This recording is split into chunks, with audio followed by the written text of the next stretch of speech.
ഇനി നമുക്കുള്ളത് നമ്മളിപ്പോൾ പഠിച്ച കുറേ കാര്യങ്ങൾ നമ്മൾ അപ്ലൈ ചെയ്യുമ്പോൾ ഡിഫറെൻറ്റ് ടൈപ്പ് ഓഫ് മോളിക്യൂൾസ് ഉണ്ട്. ഇപ്പോൾ mono atomic, di atomic, tri atomic, poly atomic ആയിട്ടുള്ള കുറേ അധികം മോളിക്യൂൾസ് ഉണ്ട്. അപ്പോൾ ഈ മോളിക്യൂൾസിലൊക്കെ നമ്മളിപ്പോൾ പഠിച്ച സ്പെസിഫിക് ഹീറ്റ് കപ്പാസിറ്റിയും അതിൻ്റെ ഇൻറ്റേർണൽ എനർജിയും അതിൻ്റെ ഡിഗ്രി ഓഫ് ഫ്രീഡം എത്രയാണെന്നൊക്കെ നമുക്ക് കണ്ടുപിടിക്കാം. അപ്പോൾ first one mono atomic molecule. അപ്പോൾ മോണോ അറ്റോമിക് മോളിക്യൂൾ എന്ന് പറയുമ്പോൾ ഇപ്പോൾ ഇവിടെ സ്പെല്ലിംഗ് മിസ്റ്റേക്ക് കൊണ്ട് ഇറ്റ് ഇസ് മോണോ അറ്റോമിക്. അപ്പോൾ മോണോ അറ്റോമിക് എന്ന് പറഞ്ഞാൽ എന്താ? ഒരു ആറ്റം ഉള്ള മോളിക്യൂൾ. അതായത് ഒരു ആറ്റം ഉള്ള മോളിക്യൂളിന് എക്സാമ്പിൾ എന്തൊക്കെ പറയാം? നമ്മുടെ നോബൽ ഗ്യാസസ് ഇപ്പം നിയോൺ, ഹീലിയം, ആർഗൺ, ക്രിപ്റ്റൺ, റെഡോൺ അങ്ങനെയുള്ള നോബൽ ഗ്യാസസിന് നമുക്ക് എന്ത് പറയാം? മോണോ അറ്റോമിക് ആയിട്ടുള്ള മോളിക്യൂൾസ് എന്ന് പറയാം. അതായത് ഒരു മോളിക്യൂൾ മാത്രമേ, ഒരു ആറ്റം മാത്രമേ ആ മോളിക്യൂളിൽ ഉള്ളൂ. അപ്പോൾ ഇവിടെ മോണോ അറ്റോമിക് ആയിട്ടുള്ളൊരു മോളിക്യൂളിൽ അതിൻ്റെ ഡിഗ്രി ഓഫ് ഫ്രീഡം, അവിടെ എത്ര ആറ്റം ഉണ്ട്? ഒരു ആറ്റം മാത്രമേ ആ ഒരു മോളിക്യൂളിനകത്തുള്ളൂ. അപ്പം അതിനെ നമുക്ക് എന്ത് പറയാം? ഒരു ആറ്റം ഉള്ള പാർട്ടിക്കിൾ അല്ലെങ്കിൽ ഒരു ആറ്റം ഉള്ള മോളിക്യൂൾ എന്ന് പറയുമ്പോൾ അവിടുത്തെ ഡിഗ്രി ഓഫ് ഫ്രീഡം എങ്ങനെ നമുക്ക് കണക്കാക്കാൻ പറ്റും? ഒരു പാർട്ടിക്കിൾ അതിൻ്റെ ഡിഗ്രി ഓഫ് ഫ്രീഡം എങ്ങനെ പറയാം? അതിന് ഏതൊക്കെ ആക്സിസിൽ പോകാം? X axis, Y axis and Z axis എന്ന് പറയാം. അപ്പോൾ അവിടെ ടി ആയിരിക്കും അവിടുത്തെ ഡിഗ്രി ഓഫ് ഫ്രീഡം എന്ന് പറയുന്നത്. അപ്പോൾ മോണോ അറ്റോമിക് ആയിട്ടുള്ള ഒരു മോളിക്യൂളിൻ്റെ ഡിഗ്രി ഓഫ് ഫ്രീഡം എന്ന് പറയുന്നത് 3 ആയിരിക്കും. അപ്പം നോക്കാം, molecules of mono atomic gases have only translational degrees of freedom. Translation എന്ന് പറഞ്ഞാൽ സ്ട്രെയിറ്റ് ലൈൻ മോഷനിന് പോകുന്നതിനെയാണ് ട്രാൻസ്ലേഷൻ എന്ന് പറയുന്നത്. അപ്പം നമുക്ക് പല ടൈപ്പ് ഓഫ് മോഷൻസ് ഉണ്ട്. ട്രാൻസ്ലേഷണൽ മോഷൻ ഉണ്ട്, റൊട്ടേഷണൽ മോഷൻ ഉണ്ട്, അതേപോലെ വൈബ്രേഷണൽ മോഷൻ ഉണ്ട്. അപ്പോൾ ഇവിടെ മോണോറ്റോമിക് ആണെങ്കിൽ അവിടെ എന്ത് മാത്രമേ ഉള്ളൂ? ഒളി ട്രാൻസ്ലേഷണൽ ഡിഗ്രി ഓഫ് ഫ്രീഡം. അതായത് 3 ട്രാൻസ്ലേഷണൽ ഡിഗ്രി ഓഫ് ഫ്രീഡം ആർക്കുണ്ട്? മോണോ അറ്റോമിക്കിന്, മോളിക്യൂളിന് ഉണ്ട്. The number of degree of freedom is equal to 3. അത് നമ്മളിപ്പോൾ പറഞ്ഞു. Number of degree of freedom is 3 എന്ന് നമ്മളിപ്പോൾ പറഞ്ഞു. ഇനി അതിൻ്റെ ഇൻറ്റേർണൽ എനർജി എത്രയാണെന്ന് നമുക്ക് നോക്കണം. അപ്പോൾ നമ്മൾ നേരത്തെ പറഞ്ഞു ലോ ഓഫ് ഇക്വിപാർട്ടീഷൻ തിയറി അനുസരിച്ച്, ലോ ഓഫ് ഇക്വിപാർട്ടീഷൻ ഓഫ് എനർജി അനുസരിച്ച് നമ്മൾ പറഞ്ഞിട്ടുണ്ട് ഒരെണ്ണത്തിന് ഒരു ഡിഗ്രി ഓഫ് ഫ്രീഡത്തിൻ്റെ എനർജി എന്ന് പറയുന്നത് ½ kBT ആണ് നമ്മൾ പഠിച്ചു. അങ്ങനെയാണെങ്കിൽ 3 എണ്ണത്തിന് എത്ര വരും? 3 × ½ kBT. ഒരു ഡിഗ്രി ഓഫ് ഫ്രീഡത്തിന് ½ kBTയും അങ്ങനെയാണെങ്കിൽ 3 എണ്ണത്തിന് എത്ര വരും? 3 × ½ kBT. That is equal to 3/2 kBT എന്ന് നമുക്ക് കിട്ടും. അപ്പോൾ അവിടുത്തെ internal energy of the molecule എത്ര കിട്ടി? 3/2 kBT. ഇനി ഇൻറ്റേർണൽ എനർജി ഫോർ 1 മോൾ. അപ്പോൾ ഇപ്പോൾ നമ്മൾ പഠിച്ചതിനകത്ത് ജനറൽ കാര്യം പറഞ്ഞിരിക്കുന്നത്. അപ്പോൾ നമ്മളിത് 1 മോളിലേക്ക് ജനറലൈസ് ചെയ്ത് ഇക്വേഷൻ ഉണ്ടാക്കേണ്ടത് നമ്മുടെ ആവശ്യം. അപ്പോൾ നമ്മൾ എന്ത് ചെയ്യും? ഈ സ്മോൾ യു ആണ് internal energy of that molecule എന്ന് പറഞ്ഞെടുത്തത്. അപ്പോൾ 1 മോൾ ആകുമ്പോൾ അത് ക്യാപിറ്റൽ യു എന്ന് എടുത്തു. അത്രേ ഉള്ളൂ വ്യത്യാസം. അപ്പോൾ capital U is equal to ഇപ്പോൾ കിട്ടിയ ഇതിനെ ഇൻറ്റു അവഗാഡ്രോ നമ്പർ ചെയ്താൽ 1 മോൾ നമുക്ക് കിട്ടുമല്ലോ. അപ്പോൾ 1 മോളിലെ എനർജി കണ്ടുപിടിക്കുക, ഇൻറ്റേർണൽ എനർജി കണ്ടുപിടിക്കാൻ പറഞ്ഞാൽ നമ്മൾ എന്ത് ചെയ്താൽ മതി? കിട്ടിയിരിക്കുന്ന internal energy into Avogadro number ചെയ്താൽ 1 മോളിനുള്ള നമുക്ക് കിട്ടും. അപ്പോൾ ഇവിടെ നോക്കിയോ, 3/2 kBT ഇൻറ്റു NA. ഇതിനകത്ത് KB ഇൻറ്റു NA, അതായത് ഇത് രണ്ടും കോൺസ്റ്റൻസ് അല്ലേ. KB എന്ന് പറഞ്ഞാൽ എന്തായിരുന്നു? ബോൾസ്മാൻ കോൺസ്റ്റൻറ്റും അവഗാഡ്രോ നമ്പറും ഒരു കോൺസ്റ്റൻ്റ് ആണ്. അപ്പോൾ ഇവന്മാർ രണ്ടുപേരും കൂടെ ചേർത്ത് നമ്മൾ വേറൊരു കോൺസ്റ്റൻ്റ് ആക്കി എഴുതി 6. ഇത് നമ്മൾ പഠിച്ചിട്ടുണ്ട്. 6 എന്ന് പറഞ്ഞാൽ നമ്മൾ പഠിച്ചിട്ടുണ്ട്. യൂണിവേഴ്സൽ ഗ്യാസ് കോൺസ്റ്റൻ്റ് എന്നൊക്കെ പറഞ്ഞ് പഠിച്ചിട്ടുണ്ട്. അപ്പോൾ ഇവിടെ KB ഇൻറ്റു NA ആണ് ഇവിടെ 6 നമ്മൾ എടുക്കുന്നത്. ഇത് മറന്നുപോലെ U is equal to 3/2 RT എന്ന് നമുക്ക് കിട്ടും. അതൊരു ഇമ്പോർട്ടൻറ്റ് ഇക്വേഷൻ ആയിട്ട് നമ്മൾ മാർക്ക് ചെയ്ത് വെക്കുക. U is equal to 3/2 RT. അപ്പോൾ ഇതിൽ നമ്മൾ എന്തൊക്കെ ഇപ്പോൾ കണ്ടുപിടിച്ചു? നമ്മൾ degree of freedom DOF, degree of freedom കണ്ടുപിടിച്ചു. പിന്നെ അതിൻ്റെ ഇൻറ്റേർണൽ എനർജി U കണ്ടുപിടിച്ചു. ഫോർ 1 മോൾ ആയിട്ടുള്ള ക്യാപിറ്റൽ U കണ്ടുപിടിച്ചു. ഇത്രയും കാര്യങ്ങൾ നമ്മളിപ്പോൾ കണ്ടുപിടിച്ചത്. ഇനി നമ്മൾ കഴിഞ്ഞ ക്ലാസ്സിൽ ലാസ്റ്റായിട്ട് പഠിച്ചൊരു സാധനമുണ്ട്, specific heat capacity. Specific heat capacity at constant volume എന്നുള്ള ഒരു കാര്യം പഠിച്ചിട്ടുണ്ട്. That is CV. നമ്മളവിടെ CV കണ്ടുപിടിക്കാനൊക്കെ പഠിച്ചിട്ടുണ്ടായിരുന്നു. അപ്പോൾ അവിടെ CVയുടെ ഇക്വേഷൻ എന്തായിരുന്നു? CV is equal to du/dt. അങ്ങനെ ഒരു ഇക്വേഷൻ നമ്മൾ ഇന്നലെ പഠിച്ചു നിർത്തിയിട്ടുണ്ട്. Where T is temperature. അപ്പോൾ du/dt എന്നുള്ള ഇക്വേഷൻ വെച്ചിട്ട് നമ്മൾ എന്ത് ചെയ്യാൻ പോവാം? CV കണ്ടുപിടിക്കാൻ പോകും. അപ്പോൾ next is CV is equal to du/dt. അപ്പോൾ നമ്മൾ എന്ത് ചെയ്യുക? അതൊന്ന് ചെയ്ത് നോക്കുക. അപ്പോൾ എങ്ങനെയാണ് du/dt? ഓൾറെഡി നമ്മൾ U കണ്ടുപിടിച്ച് വെച്ചിട്ടുണ്ട്. അപ്പോൾ d/dt ഓഫ് യുവിന് പകരം എന്ത് സബ്സ്റ്റിറ്റ്യൂട്ട് ചെയ്യണം? 3/2 RT എന്നുള്ളത് സബ്സ്റ്റിറ്റ്യൂട്ട് ചെയ്യും. നമ്മൾ നേരത്തെ കണ്ടുപിടിച്ച ഇക്വേഷൻ അത് നമ്മൾ സബ്സ്റ്റിറ്റ്യൂട്ട് ചെയ്യാം. ഇനി എന്ത് ചെയ്യണം? ഇവിടെ 3/2 R എന്നുള്ളത് കോൺസ്റ്റൻ്റ് ആണ്. അതിനെ പുറത്തെടുത്തു. ദാറ്റ് ഈസ് dt/dt എന്ന് വരും. That is 3/2 R. ഇങ്ങനെ ആയിരിക്കും നമുക്ക് വാല്യൂ കിട്ടുക. CVയുടെ വാല്യൂ നമുക്ക് കിട്ടി. അപ്പോൾ നമ്മൾ കെമിസ്ട്രി ഒക്കെ പഠിക്കുന്ന ആൾക്കാരായതുകൊണ്ട് നമുക്കറിയാം CV കണ്ടുപിടിച്ച അടുത്ത ആരെ കണ്ടുപിടിക്കണം? CP കണ്ടുപിടിക്കണം. അപ്പോൾ CP എന്ന് പറഞ്ഞാൽ എന്താ? Specific heat capacity at constant pressure. അപ്പോൾ നമ്മൾ വോളിയത്തിൻ്റെ കണ്ടുപിടിച്ചാൽ നമുക്ക് പ്രഷറിൻ്റെ കണ്ടുപിടിക്കാൻ എളുപ്പമാണ്. കാരണം നമ്മൾ ഓൾറെഡി ഇക്വേഷനൊക്കെ കെമിസ്ട്രിയിൽ പഠിക്കുന്നുണ്ട്. കെമിസ്ട്രിയിൽ പഠിക്കുന്ന ഇക്വേഷൻ എന്താണെന്ന് ഓർക്കുന്നുണ്ടോ? അതിനകത്ത് നമ്മൾ പഠിക്കുന്നുണ്ട് CP - CV = R എന്ന് നമ്മൾ പഠിക്കുന്നുണ്ട്. അവിടുന്ന് CP കണ്ടുപിടിക്കാമല്ലോ. എങ്ങനെ കണ്ടുപിടിക്കും? CP is equal to CV + R എന്ന് നമുക്ക് എഴുതാം. അങ്ങനെയാണ് നമുക്കിവിടെ കിട്ടിയിരിക്കുന്ന ഇക്വേഷൻ വന്നിരിക്കുന്നത്. CP is equal to CV + R. അതിൽ ഓൾറെഡി ഇപ്പോൾ എന്തുണ്ട്? CV നമ്മൾ കണ്ടുപിടിച്ച് വെച്ചിട്ടുണ്ട്. എത്രയായിരുന്നു CV? 3/2 R. അപ്പോൾ 3/2 R + R എന്നുള്ള വാല്യൂ നമുക്ക് കിട്ടും. 3/2 R + R. That is equal to 5/2 R. അപ്പോൾ നമുക്ക് എന്തൊക്കെ കിട്ടി? ഡിഗ്രി ഓഫ് ഫ്രീഡം കിട്ടി, ഇൻറ്റേർണൽ എനർജി കിട്ടി, യു കിട്ടി, ക്യാപിറ്റൽ യു, അതായത് ടോട്ടൽ 1 മോളിലുള്ള ഇൻറ്റേർണൽ എനർജി കിട്ടി, CV കിട്ടി, CP കിട്ടി. CVയും CPയും കിട്ടി. നമുക്കിനി ഒരു സാധനോട് അത് വെച്ച് കണ്ടുപിടിക്കാം, ഗാമ. ഇത് നമ്മൾ ഏതോ ക്ലാസ്സിൽ പറഞ്ഞിട്ടുണ്ടായിരുന്നു. Gamma =CP/CV. അപ്പോൾ CP/CV എന്നുള്ളതാണ് gamma. It is a constant അല്ലേ. CP/CV ചെയ്യുമ്പോൾ നമുക്കൊരു കോൺസ്റ്റന്റ് ആണ് കിട്ടുക. And it is denoted by the letter gamma. It is a ratio of specific heat capacity at constant pressure to the specific heat capacity at constant volume. അപ്പോൾ അവിടെ നമ്മൾ എന്ത് ചെയ്യുക, നമുക്ക് കിട്ടിയ വാല്യൂസ് നമ്മൾ സബ്സ്റ്റിറ്റ്യൂട്ട് ചെയ്യുക. CPക്ക് പകരം 5/2 R, CVക്ക് പകരം 3/2 R സബ്സ്റ്റിറ്റ്യൂട്ട് ചെയ്യാം. 6 ക്യാൻസൽ ആയിപ്പോൾ 2 ഉം 2 ഉം ക്യാൻസൽ ആയിപ്പോൾ ബാക്കി എന്തേ ഉള്ളൂ, 5/3. അപ്പം ഗാമ =5/3 നമുക്ക് വാല്യൂ കിട്ടും. അപ്പോൾ ഇവിടെ നമ്മൾ പഠിക്കേണ്ട മെയിൻ കാര്യം ഈ പറയുന്ന വാല്യൂസ് അത് നമ്മൾ ഓർത്തിരിക്കുക തന്നെ വേണം. അപ്പോൾ ഇതിനകത്ത് പറയുന്ന ഡിഗ്രി ഓഫ് ഫ്രീഡം എത്ര ആണെന്നും ഇൻറ്റേർണൽ എനർജി എത്ര ആണെന്നും അങ്ങനെയുള്ള വാല്യൂസ് നമ്മൾ കാണാതെ തന്നെ ഓർത്തിരിക്കണം. നമുക്ക് ഡെറിവേഷൻ അല്ലാതെ നേരെ തന്നെ 1 മാർക്കിനൊക്കെ ചിലപ്പോൾ ചോദിക്കാൻ ചാൻസ് ഉള്ള ക്വസ്റ്റ്യൻസാണ്. അപ്പോൾ ഇതിനകത്ത് 1 മോൾ അല്ല ചോദിക്കുന്നതെങ്കിൽ 3/2 kBT. In terms of KBT ആണ് ചോദിക്കുന്നതെങ്കിൽ 3/2 kBT. U = 3/2 RT. Degree of freedom എന്ന് പറയുന്നത് 3. പിന്നെ CV = 3/2 R, CP = 5/2 R and gamma = 5/3.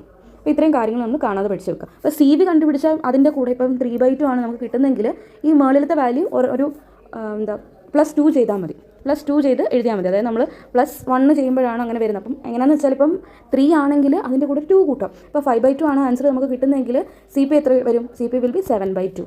അങ്ങനെ ആയിരിക്കും നമുക്ക് ആൻസർ വരാം. ഇനി 7/2 കിട്ടുന്നെങ്കിൽ 9/2 നമുക്ക് കിട്ടും. അപ്പോൾ 2 ആഡ് ചെയ്ത് പോയാൽ മതി. Next is diatomic molecule. എന്താ ഡയറ്റോമിക്? അതിൽ 2 ആറ്റംസ് കാണും, അവർ തമ്മിൽ ഒരു ബോണ്ടും കാണും. അപ്പോൾ അതിനാണ് ഡയറ്റോമിക് മോളിക്യൂൾ എന്ന് പറയുന്നത്. അപ്പോൾ നമ്മളിവിടെ നോക്കിയേ, ഡയറ്റോമിക് റിജിഡ് റൊട്ടേറ്റർ. അതായത് റിജിഡ് റൊട്ടേറ്റർ എന്ന് പറഞ്ഞാൽ 2 ആറ്റംസിനെ അവരൊരു ബോണ്ട് വെച്ച് ബോണ്ട് ചെയ്തിരിക്കുകയാണ്.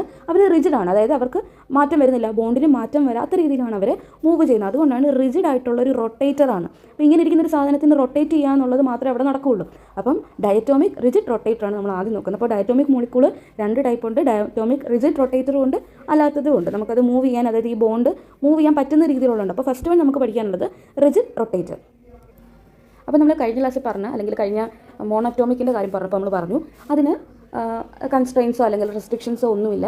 അതിന് 3 ഡയറക്ഷനിലും അതിന് മൂവ് ചെയ്യാം. 3 ട്രാൻസ്ലേഷണൽ മോഷനാണ് ഉള്ളതെന്ന് നമ്മൾ പറഞ്ഞു. പക്ഷേ ഇവിടെ വരുമ്പോൾ ഒരു റിജിഡ് റൊട്ടേറ്റർ, അല്ലെങ്കിൽ ഡയറ്റോമിക് റിജിഡ് റൊട്ടേറ്റർ എന്ന് പറയുമ്പോൾ അതിന് വൈബ്രേഷൻ ഒന്നും പറ്റത്തില്ല. പകരം a molecule of diatomic gas has 3 translational degrees of freedom. 3 translational degree of freedom എന്നുണ്ടെന്ന് പറയുന്നുണ്ട്. അതായത് ഇപ്പം ഈ ഒരു മോളിക്യൂളിൽ, ഈ സൈഡിൽ കൊടുത്തിരിക്കുന്ന ഈ മോളിക്യൂളിനകത്ത് ആസ് എ ഹോൾ ഈ ഒരു ഒറ്റ മോളിക്യൂൾ കംപ്ലീറ്റ് ആയിട്ട് ഇവൻ എങ്ങനെയൊക്കെ മൂവ് ചെയ്യാം, Y ആക്സിസിലും X ആക്സിസിലും Z ആക്സിസിലും the whole molecule can move. മൊത്തത്തിൽ ആ 2 മോളിക്യൂളിൽ ഒന്നിച്ച് എങ്ങനെയൊക്കെ മൂവ് ചെയ്യാം, 3 ആക്സിസിൽ മൂവ് ചെയ്യാം. ട്രാൻസ്ലേഷണൽ മോഷൻ അതിന് ഹാപ്പൻ ചെയ്യാൻ പറ്റും. അപ്പോൾ 3 ആക്സിസിലേക്കും പോകുന്നതുകൊണ്ട് തന്നെ നമുക്ക് അവിടെ എന്ത് പറയാം, 3 degrees of freedom, 3 translational degrees of freedom ആർക്കുണ്ടെന്ന് പറയാം, ആ മോളിക്യൂളിന് ഉണ്ടെന്ന് പറയാം. എന്നാൽ ഞാനൊരു കൺസ്ട്രെയിൻ കൊണ്ടുവരാം, അല്ലാതെ ഒരു റെസ്ട്രിക്ഷൻ കൊണ്ടുവരും. ഇവിടെ ഒരു റെസ്ട്രിക്ഷൻ കൊണ്ടുവരുവാണെങ്കിൽ അതെങ്ങനെ മാറും എന്ന് നമുക്ക് നോക്കാം. ഇപ്പോൾ ഈ പറയുന്ന പോലെ ഈ 2 മോളിക്യൂളിന് അവർ തമ്മിൽ ബോണ്ടുണ്ട്, അല്ലെങ്കിൽ ഒരു ലൈറ്റ് അട്രാക്ഷൻ ഉണ്ട്. ആ സമയത്ത് ഞാനിവിടെ ഒരു റെസ്ട്രിക്ഷൻ കൊണ്ടുവരാം. അതായത് ഇവിടെ ഒരു ആക്സിസ് കൊണ്ടുവരാം. ഈ ആക്സിസിനെ വെച്ചിട്ടാണ് ഇവൻ കറങ്ങുന്നത്. അതായത് ഇവൻ ഇങ്ങനെ ഇതിൻ്റെ ചുറ്റും കറങ്ങുക. ഇവിടെ ഇങ്ങനെ ഇത് ഫിക്സഡ് ആണ്, ഈ ഒരു മോളിക്യൂൾ ഫിക്സഡ് ആണ്. തൊട്ടടുത്തുള്ള മോളിക്യൂൾ എന്ത് ചെയ്യുക, ആ ബോണ്ട് കീപ്പ് ചെയ്തുകൊണ്ട് തന്നെ എന്ത് ചെയ്യുക, ചുറ്റും ഇങ്ങനെ കറങ്ങുക. നമ്മൾ മറ്റേ നൂല് വെച്ച് നമ്മൾ കറക്കത്തില്ല, ഒരു സ്റ്റോൺ അറ്റത്ത് കെട്ടി കറക്കുന്ന ആ ഒരു സെയിം ഫീലിൽ നമ്മൾ നടുക്ക് ഒരു കൺസ്ട്രെയിൻ കൊടുക്കുക, അല്ലെങ്കിൽ ഒരു റെസ്ട്രിക്ഷൻ കൊടുക്കുക. നടുക്കൊരു റെസ്ട്രിക്ഷൻ കൊടുത്തിട്ട് ഇവനെ ഇങ്ങനെ മൂവ് ചെയ്യിപ്പിക്കുക. അപ്പോൾ ഇവൻ എങ്ങനെ മാത്രമേ മൂവ് ചെയ്യാൻ പറ്റത്തുള്ളൂ, ഈ ഒരു ഡയറക്ഷനിൽ മാത്രം ഇവനെ, ഇങ്ങോട്ടാണ് കറക്കുന്നെങ്കിൽ നമുക്ക് എന്താ, ഈ ഒരു ഡയറക്ഷനിൽ മാത്രം ഇവനെ മൂവ് ചെയ്യാൻ പറ്റും.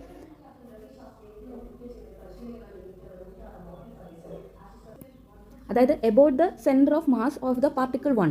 ഈ പാർട്ടിക്കിൾ 1 എന്നുള്ളതിൻ്റെ സെൻറ്റർ ഓഫ് മാസ് നമ്മളൊരു ആക്സിസ് ആയിട്ട് കൺസിഡർ ചെയ്തിട്ട് നമ്മൾ എന്ത് ചെയ്യുക, അടുത്ത മോളിക്യൂളിനെ എന്ത് ചെയ്യുക, എലോങ് ദ ഈ റേഡിയസിൻ്റെ ആ ഒരു ഇതിൽ വെച്ച് തന്നെ കറങ്ങാൻ പറ്റും. ഡയറക്ഷൻ എന്തോ ആയിക്കോട്ടെ, ഇങ്ങോട്ട് പോകാം അല്ലെങ്കിൽ അങ്ങോട്ട് പോകാം, ഡയറക്ഷൻ എന്തോ ആയിക്കോട്ടെ, പക്ഷേ ആ ഒറ്റ ഒരു പ്ലെയിനിൽ കടന്നാണ് ഇവൻ എന്ത് ചെയ്യുന്നത്, കറങ്ങുന്നത്. അപ്പോൾ നമുക്ക് എന്ത് പറയാം, അതൊരു റൊട്ടേഷണൽ മോഷനായിട്ട് നമുക്ക് പറയാം. അപ്പം ഒരു സെൻറ്റർ ഓഫ് മാസിനെ ആക്സിസ് ആക്കിക്കൊണ്ട് നമ്മൾ എന്ത് ചെയ്യുക, മോളിക്യൂളിനെ കറക്കുവാണെങ്കിൽ അവിടെ എന്തുണ്ടാകുന്നുണ്ട്, ഒരു 1 റൊട്ടേഷണൽ മോഷനാണ് അവിടെ ഉണ്ടാകുന്നത്. ഒരു റൊട്ടേഷണൽ മോഷൻ ഇവിടെ ഉണ്ടായി. ഇനി ഇത് മാത്രമല്ല സെൻറ്റർ ഓഫ് മാസ് ആക്കാൻ പറ്റുന്നത്, തൊട്ടടുത്തുള്ളതിനെ നമുക്ക് എന്താക്കാം, സെൻറ്റർ ഓഫ് മാസിനെ ആക്സിസ് ആയിട്ട് നമുക്ക് കൺസിഡർ ചെയ്യാം. ഇവിടെ സെൻറ്റർ ഓഫ് മാസിനെ ആക്സിസ് ആയിട്ട് കൺസിഡർ ചെയ്ത് എങ്ങനെ കറങ്ങും, ഇവൻ എന്ത് ചെയ്യും, ഇതിന് ചുറ്റുമായിരിക്കും ഇവൻ കടന്ന് കറങ്ങും. അതായത് ആദ്യത്തെ കേസിൽ ഫസ്റ്റ് മോളിക്യൂളിനെ ഞാൻ സെൻറ്റർ ഓഫ് മാസ് ആയിട്ട് കൺസിഡർ ചെയ്തു, കറക്കി. സെക്കൻഡ് കേസിൽ, അടുത്ത കേസായപ്പോൾ എന്ത് പറ്റി, രണ്ടാമത്തെ മോളിക്യൂളിനെ ഞാൻ എന്ത് ചെയ്തു, രണ്ടാമത്തെ മോളിക്യൂളിനെ ഞാൻ ആക്സസ് ആയിട്ട് എടുത്തു, രണ്ടാമത്തെ ആറ്റത്തിനെ ഞാൻ ആക്സസ് ആയിട്ട് എടുത്തു. അപ്പോൾ എന്ത് പറ്റും, അതെങ്ങോട്ട് കറങ്ങും, ഈ ഓപ്പോസിറ്റുള്ള ഈ ഫസ്റ്റ് മോളിക്യൂൾ എന്ന് പറയുന്ന സാധനം എന്ത് ചെയ്യും, ഫസ്റ്റ് ആറ്റം എന്ന് പറയുന്ന സാധനം എന്ത് ചെയ്യും, ഇതിൻ്റെ ചുറ്റും കിടന്ന് ഈ ഒരു ആക്സിസിൽ ഈ ഒരു റേഡിയസിൻ്റെ ഇതിൽ കറങ്ങും. അപ്പോൾ ഇവിടെ എന്താ പറയുക, ഇവിടെ 2 റൊട്ടേഷണൽ മോഷൻ ഉണ്ട്. ഒരെണ്ണം centre of mass centre of മാസിൽ കൂടെ പാസ് ചെയ്യുന്ന ആക്സിസ് കാരണം, ഫസ്റ്റിൽ കൂടെ പോകുന്ന ആക്സിസ് കാരണം, രണ്ടാമത്തേത് സെക്കൻഡ് സെൻറ്റർ ഓഫ് മാസിൽ കൂടെ പോകുന്ന ആക്സിസ് കാരണം. ഇപ്പോൾ രണ്ട് റൊട്ടേഷണൽ മോഷൻ അവിടെ നമുക്ക്, അല്ലെങ്കിൽ 2 ഡിഗ്രീസ് ഓഫ് റൊട്ടേഷണൽ മോഷൻ, അല്ലെങ്കിൽ റൊട്ടേഷണൽ മോഷൻ്റെ 2 എണ്ണം നമുക്ക് അവിടെ കിട്ടും. അപ്പോൾ 3ഉം 2ഉം കൂട്ടിയാണല്ലോ നമുക്ക് ഡിഗ്രീസ് ഓഫ് ഫ്രീഡം വരുന്നത്. അപ്പോൾ ഇവന്മാർക്ക് എങ്ങനെയൊക്കെ മൂവ് ചെയ്യാം, 3 ആക്സിസിലൂടെ മൂവ് ചെയ്യാം, 2 റൊട്ടേഷണലിലും കൂടെ മൂവ് ചെയ്യാം. അപ്പോൾ ടോട്ടൽ എത്ര വരും, 5 ആണ് ഇവരുടെ ഡിഗ്രീസ് ഓഫ് ഫ്രീഡം എന്ന് പറയുന്നത്. അതെവിടെ കൊടുത്തിരിക്കുന്നത്, 3 translational degrees of freedom and 2 rotational degrees of freedom and in total the number of degrees of freedom is equal to 5 എന്ന് നമുക്ക് എഴുതാം. അപ്പോൾ ഡിഗ്രീസ് ഓഫ് ഫ്രീഡം കിട്ടി, ഡിഗ്രീസ് ഓഫ് ഫ്രീഡം 5 എന്ന് നമുക്ക് കിട്ടി. ഇനി അടുത്ത എന്ത് വേണം, നമുക്ക് യു കണ്ടുപിടിക്കണം. അപ്പോൾ യു കണ്ടുപിടിക്കാൻ നമ്മൾ സ്മോൾ യു കണ്ടുപിടിക്കാൻ നമ്മൾ എന്താ ചെയ്തുകൊണ്ടിരുന്നത്, ഒരു ഡിഗ്രി ഓഫ് ഫ്രീഡത്തിന് ½ kBt ആണെന്ന് നമുക്കറിയാം. അങ്ങനെയാണെങ്കിൽ 5 ഡിഗ്രി ഓഫ് ഫ്രീഡത്തിന് എത്ര വരും, 5 × ½ kBt. അപ്പോൾ 5/2 kBt നമുക്ക് ആൻസർ കിട്ടും. അപ്പോൾ അതും കിട്ടി. ഇനി നമുക്ക് ക്യാപിറ്റൽ യു കണ്ടുപിടിക്കണം. ക്യാപിറ്റൽ യു കണ്ടുപിടിക്കണം എന്ത് ചെയ്യണം, ഈ കിട്ടിയതിനെ ഇൻറ്റു NA ചെയ്താൽ മതി. ഇതിനെ കിട്ടിയതിനെ ഇൻറ്റു നമ്പർ ഓഫ് മോൾസ്, അല്ലെങ്കിൽ അവഗാഡ്രോ നമ്പർ കൊണ്ട് മൾട്ടിപ്ലൈ ചെയ്താൽ മതി. അപ്പോൾ നമുക്ക് U = 5/2 kBt × NA എന്ന് നമുക്ക് കിട്ടും. And that is equal to 5/2 RT. R എങ്ങനെ വന്നത് നമ്മൾ നേരത്തെ നേരത്തെ മോണോറ്റോമിക്കിൻ്റെ കേസ് പറഞ്ഞ പോലെ തന്നെ എന്താ KB × NA ചെയ്യുമ്പോൾ നമുക്ക് വേറൊരു കോൺസ്റ്റൻറ്റ് കിട്ടും. And it is R, universal gas constant R ആയിട്ട് നമ്മൾ എടുക്കും. അപ്പോൾ നമുക്ക് U കിട്ടി.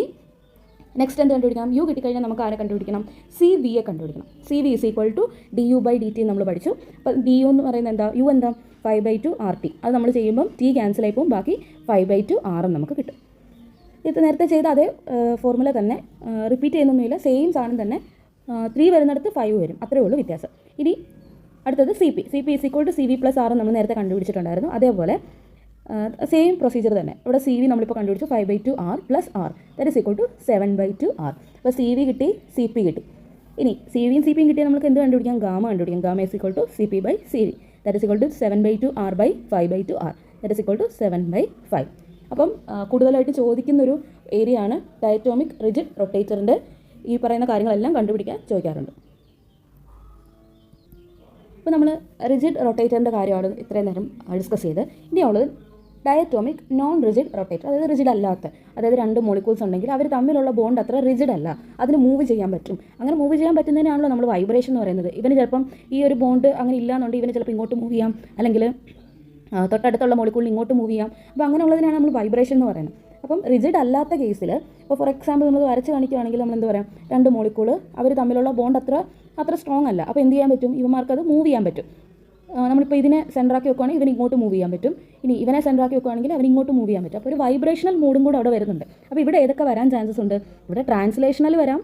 ട്രാൻസ്ലേഷൻ എന്ന് പറഞ്ഞാൽ എന്താ, ഇതിന് കംപ്ലീറ്റ് ആയിട്ട് മൊത്തത്തിൽ എങ്ങനെ മൂവ് ചെയ്യാം, Y ആക്സിസിലും X ആക്സിസിലും Z ആക്സിസിലും ആസ് എ ഹോൾ ഇതിന് മൂവ് ചെയ്യാൻ പറ്റും. ഇനി റൊട്ടേഷണൽ മോഷൻ പറ്റുമല്ലോ. നമ്മൾ റൊട്ടേഷണൽ മോഷൻ ഇപ്പോൾ പറഞ്ഞു, എങ്ങനെയായിരുന്നു, ഒരു ആക്സിസ് നമ്മൾ കീപ്പ് ചെയ്തിട്ട് ഇവനിങ്ങനെ റൊട്ടേറ്റ് ചെയ്യുക, ഇതിന് ചുറ്റും റൊട്ടേറ്റ് ചെയ്യുക, അങ്ങനെ 2 എണ്ണം വരാം.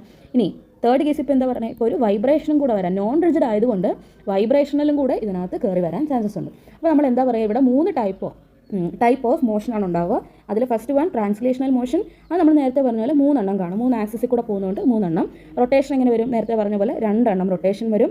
ഇവിടെ വൈബ്രേഷൻ എന്ന് പറയുന്നതും 2 എണ്ണം ആയിരിക്കും വരിക. നമ്മളിപ്പോൾ പറഞ്ഞു, ഒരെണ്ണത്തിനെ പോയിൻ്റാക്കി വെച്ചിട്ട് മറ്റത് മൂവ് ചെയ്യുക, അതിനടുത്തേക്ക് മൂവ് ചെയ്യുക. ഇനി അടുത്തതിനെ പോയിൻ്റാക്കി വെച്ചിട്ട് ഇവൻ മൂവ് ചെയ്യുക, അതിനെ വൈബ്രേഷൻ എന്ന് തന്നെയാണ് പറയുക. അപ്പോൾ അങ്ങനെ 2 ടൈപ്പ് ഓഫ് വൈബ്രേഷൻസ് അവിടെ ഉണ്ടാകുന്നുണ്ട്. അപ്പോൾ ടോട്ടൽ എത്ര വരും, 3 + 2 + 2 അപ്പം 7 വരും. അപ്പോൾ ടോട്ടൽ ഡിഗ്രീസ് ഓഫ് ഫ്രീഡം എന്ന് പറയുന്നത് നമുക്ക് 7 കിട്ടും. അപ്പോൾ നമുക്കറിയാം ആ ഒരു ഓർഡറിൽ തന്നെ നമുക്ക് ഓരോ സാധനങ്ങളും കണ്ടുപിടിക്കാം. അപ്പോൾ ഡിഗ്രീസ് ഓഫ് ഫ്രീഡം നമ്മൾ കണ്ടുപിടിച്ചു. ഇനി അടുത്ത യു കണ്ടുപിടിക്കണം, സ്മോൾ യു കണ്ടുപിടിക്കണം. യു കണ്ടുപിടിക്കാൻ എന്താ, നമുക്ക് ഡിഗ്രീസ് ഓഫ് ഫ്രീഡം എത്രയാണോ അതിന് ഇൻറ്റു ½ kBt ചെയ്യാം. ഇത് ക്യാപിറ്റൽ B ആണ് നമ്മൾ യൂസ് ചെയ്യുന്നത്. അപ്പം ½ kBt, ഇവിടെ ½ kBt × 7 ചെയ്താൽ നമുക്ക് എന്ത് കിട്ടും, 7/2 kBt എന്ന് കിട്ടും. അതാണ് ഇവിടുത്തെ യു. അങ്ങനെ 1 മോളിലേക്ക് നമ്മൾ കൺവേർട്ട് ചെയ്യുമ്പോൾ എന്ത് വരും, capital U is equal to ഇപ്പോൾ ഈ കിട്ടിയതിന് എന്ത് ചെയ്യണം, ഇൻറ്റു NA ചെയ്യുക. അപ്പോൾ 7/2 kBt × NA ചെയ്യാം. അപ്പോൾ നമുക്കറിയാം KB × NA എന്ന് പറയുന്ന 6 ആയിട്ട് നമുക്ക് കൺസിഡർ ചെയ്യാം. അപ്പോൾ 7/2 RT എന്ന് കിട്ടി. അപ്പോൾ U കിട്ടി. ഇനി എന്ത് ചെയ്യണം, CV കണ്ടുപിടിക്കണം. അപ്പോൾ CV = du/dt, that is equal to 7/2 RT എന്ത് ചെയ്യുക, with respect to T differentiate ചെയ്യുമ്പോൾ നമുക്ക് 7/2 R എന്ന് കിട്ടും. അപ്പോൾ CV കിട്ടിയ അടുത്ത് എന്ത് കണ്ടുപിടിക്കണം, ഓഫ് കോഴ്സ് CP കണ്ടുപിടിക്കണം. CP = CV + R. അവിടുന്ന് നമ്മൾ എന്ത് കണ്ടുപിടിക്കും? 7/2 R+6 ചെയ്യുമ്പോൾ നമുക്ക് 9/2 R എന്ന് കിട്ടും. ഇത്രയുമാണ് നമ്മുടെ ഡയറ്റോമിക്കിൻ്റെ കേസിൽ നമുക്ക് പഠിക്കാനുള്ളത്.